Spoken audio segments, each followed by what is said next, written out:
What's up, guys? Ryan MacCarthy here with LowKick MMA. Joined by me today is UFC light heavyweight Dustin Jacoby. How are you, Dustin? Thanks for giving me some time here.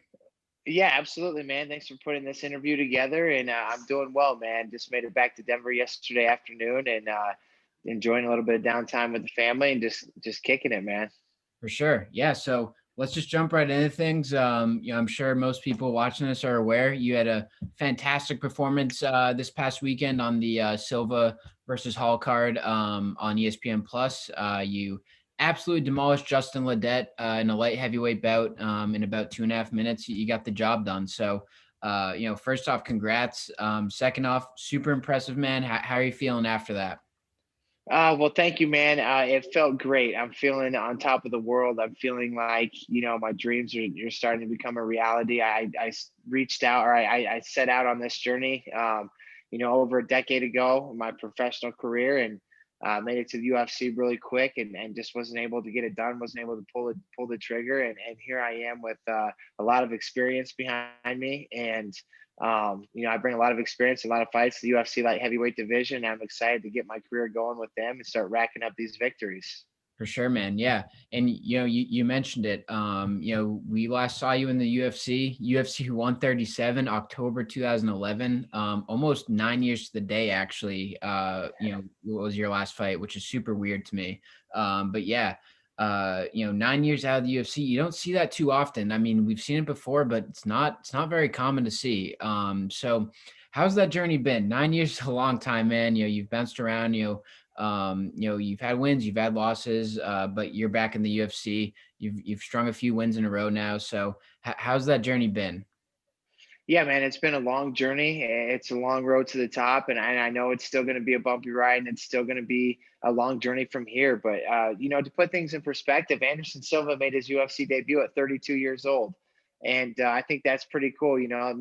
Gave me a whole new outlook on some things up ahead of me, and here I am at 32 years old, and I've been competing. I've been getting after it, but now I'm back in the UFC at the world's most premier, highest level form of fighting, and getting victories. So it's been, I'm very thankful for my career, man. Like I said, it's been a very long journey, and I'm thankful for the struggles. Thankful for the climb that I've had to do and I've had to endure, and it's made me the fighter I am right now. It's molded me into the athlete that the fans are going to see and continue seeing. Competing inside the octagon. Yeah, for sure. I do want to point out it was January 2012 was your last UFC fight. That was my mistake.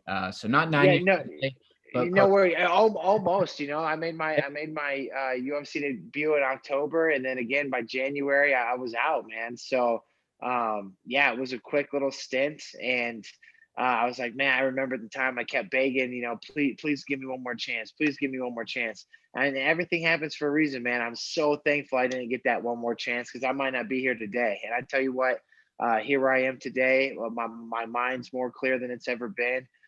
Physically, I feel great, and mentally, I'm just ready to take over the game and take over the division.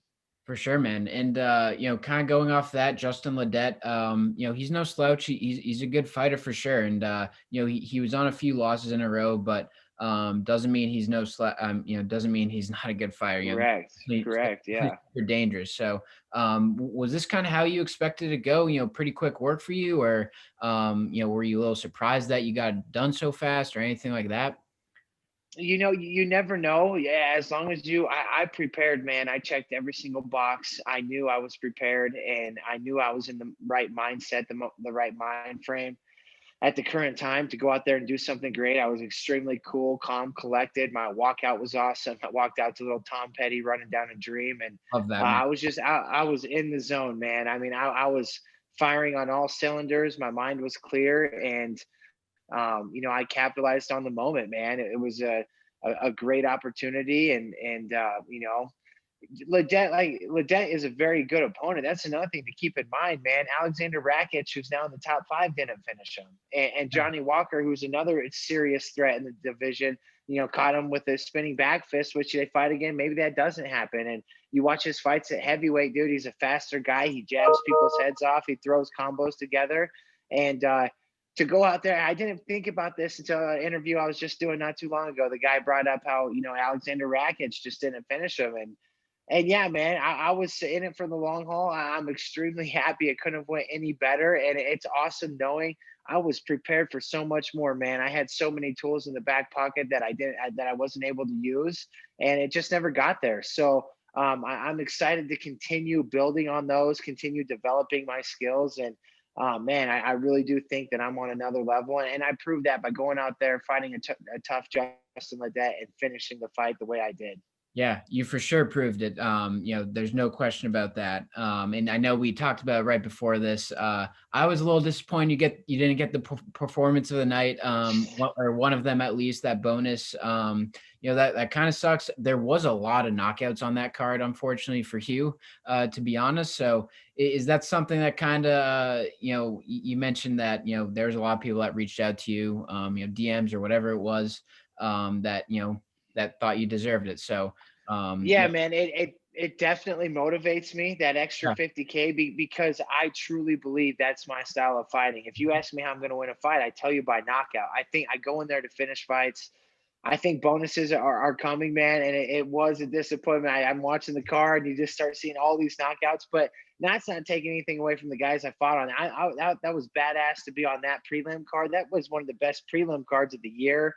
It was fireworks from the start to finish, man, and it was cool to be a part of it. And like I said, man, a bonus is icing on the cake. I'm extremely bummed I did not get that. Of course, me and my family and I would love nothing more than to bring that home. But I have a strong feeling they're coming, man. I just got to keep working. I just got to keep enjoying the process and getting it done, and they'll come. for sure. Yeah. And yeah, I mean, you were on a great card. Of course, the main event was, Uriah Hall, Anderson Silva. So how did it feel being on Anderson Silva's, most likely his last fight on that card? It was emotional to watch for a lot of people. So how did that feel, watching that? It was wild, man. It's and then to just even during the fight week and to be in the same presence with him, and uh, to watch him work out at the same time, and to watch him move and just really see what he does and how he prepares was, just really special. I got a picture with him, and told him, man, like, yeah, I started watching you when I was an amateur before I even had an amateur fight. Like, I'd watch him, and like, holy crap, this guy's like, just from a different planet. This guy's so good, man. So it was awesome watching his career unfold, and to be able to fight on that night. I was going in there to outperform him.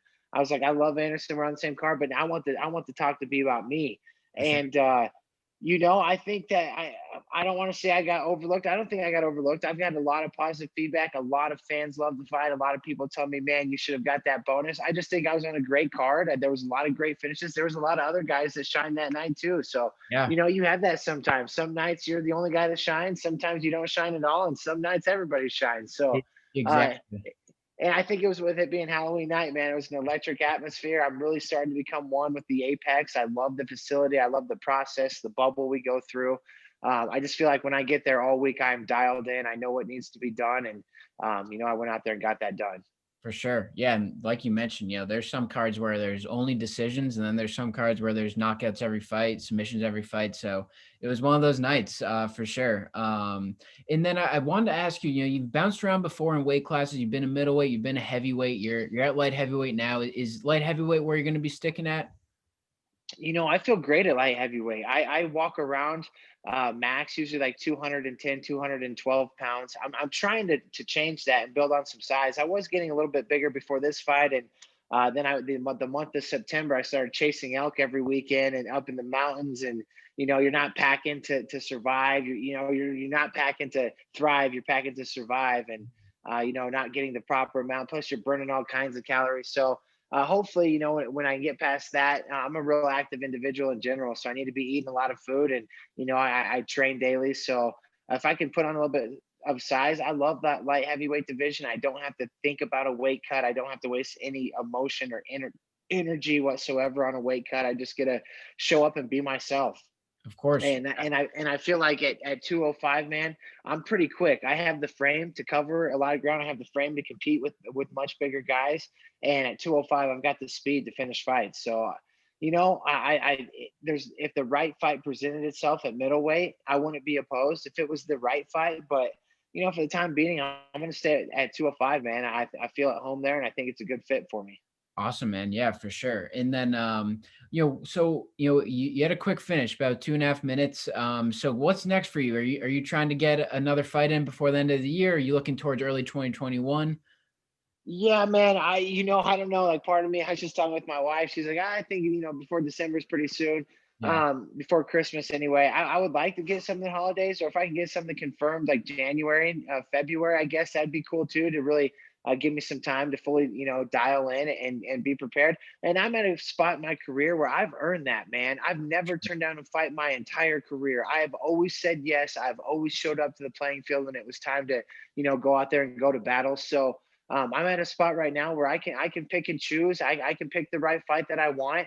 I can take my time. And again, if someone falls off and the fight makes sense, this is what I do for a living. And mentally, I'm fully prepared to go in there and do my job and do what needs to be done to survive, man. So we'll see. We'll see. Hopefully, we'll get some fight news talked about before too long. Yeah, for sure, man. And we actually have a light heavyweight main event this weekend. Santos and Teixeira, huge fight. You have a prediction for how you think that's going to go down? Yeah, I think it's a really big fight. You can never count out Glover Teixeira, man. The Yeah. guy's a beast. The big dude, can never count him out. Another guy that's been through it to get to it, very big and powerful. Santos, man, he's a real danger. He's got some power. He brings the heat. He's coming off that crazy injury to, both his legs or whatnot. But we'll see, man. We'll see.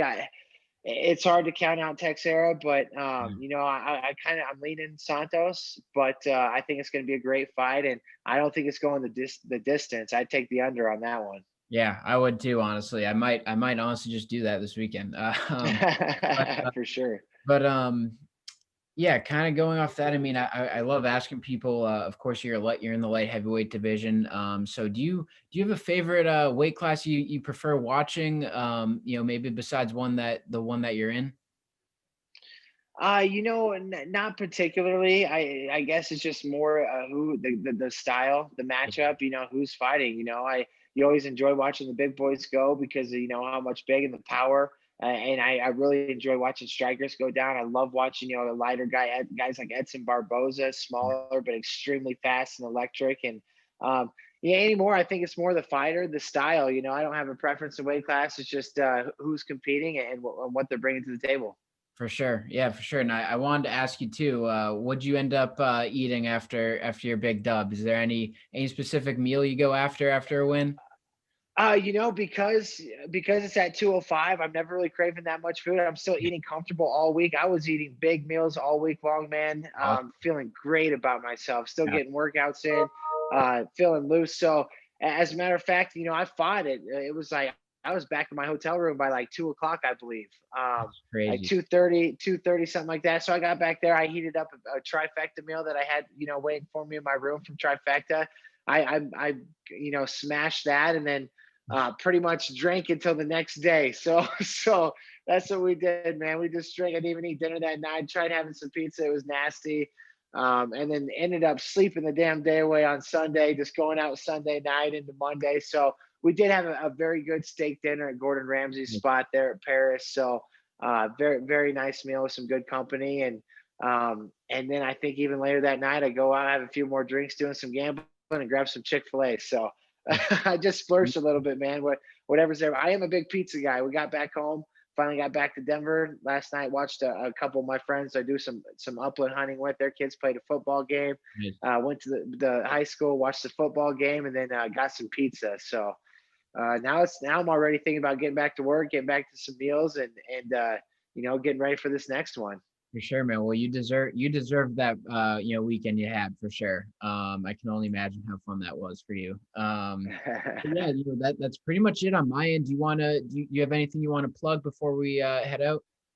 I just thank you to my agency at Iridium Sports Agency, my management team. Man, those guys are awesome. Make me feel loved.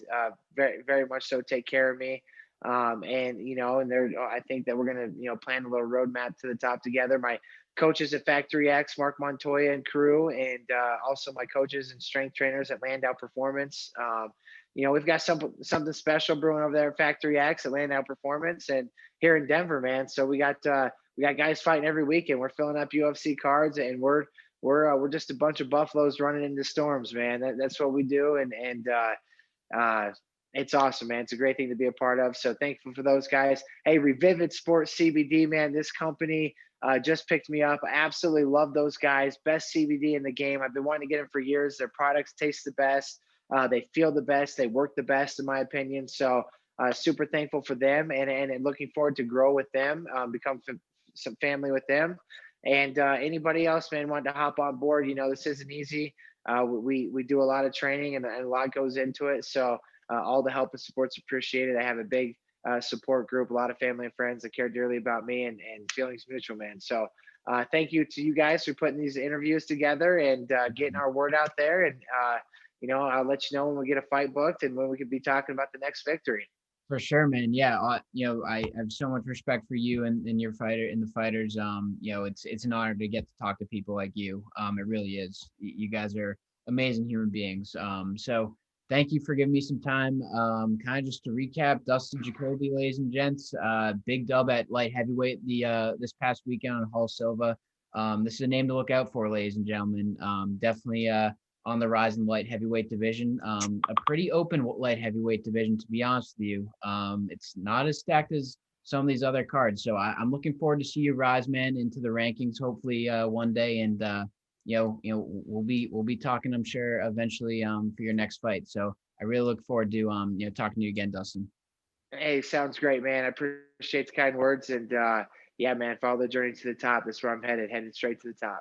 I'll be following you, man, for sure. And I'll give you Appreciate you, bro. yeah, for sure. We'll give you a shout on all social medias as well, and we'll get this uploaded to YouTube and everything. So, Dustin Thanks, man. Jacoby, ladies and gentlemen, and have a good one, man. See you, buddy.